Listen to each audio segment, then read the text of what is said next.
Hello అండి, welcome to my channel. ఈరోజు ఇంట్లో ఉండే వాటితోనే ఇలా ఈజీగా కేక్ ప్రిపేర్ చేసుకోవచ్చండి. రవ్వ కేక్ చేస్తున్నాను. ఒక కప్పు రవ్వ తీసుకొని దాన్ని మిక్సీ పట్టుకొని పక్కన పెట్టుకోవాలి. మరొక మిక్సీ గిన్నెలో కొద్దిగా పాలు వేసి, పెరుగు వేసి, ఒక హాఫ్ గ్లాస్ ఆయిల్ వేసి మిక్సీ పట్టుకోవాలండి. దీనిలోనే ఒక హాఫ్ కప్ అంతా షుగర్ కూడా వేసుకొని మిక్సీ పట్టుకోవాలండి. ఇలా మిక్సీ పట్టుకున్న దాన్ని ముందుగా రవ్వలో దీన్నైతే బాగా వేసి కలుపుకోవాలండి. ఇలా కలుపుకున్న తర్వాత ఫ్లేవర్ కోసం అయితే వెనీలా ఎసెన్స్ వాడుతున్నాను. వెనీలా ఎసెన్స్ లేని వాళ్ళు యాలకుల పొడైనా వాడుకోవచ్చండి, చాలా బాగుంటుంది అది కూడా ఫ్లేవర్. నా దగ్గర ఉంది కాబట్టి వేస్తున్నాను. దీన్ని ఒక 5 నిమిషాలు పక్కన పెట్టుకోవాలి. మనం కేక్ చేద్దాం అనుకునే గిన్నెని స్టవ్ మీద పెట్టేసుకొని ఆ గిన్నెలో అడుగు భాగాన ఇలా ఉప్పు వేసుకున్నాను. ఉప్పుకు బదులు ఇసుకైనా వాడుకోవచ్చండి. దీనిపైన స్టాండ్ పెట్టేసి మూత పెట్టేసి ఈ గిన్నె మీద వేడి చేస్తున్నాను.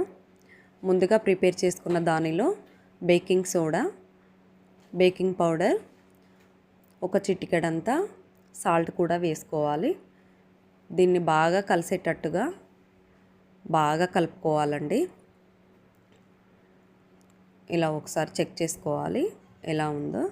ఇలా బాగా కలుపుకున్న తర్వాత మనం కేక్ ప్రిపేర్ చేద్దాం అనుకున్న గిన్నెని నెయ్యి రాసేసి అడుగు భాగాన అడుగు మాడకుండా ఉండడానికి మైదా పిండైనా గోధుమ పిండైనా వేసి బాగా వేసుకోవాలి.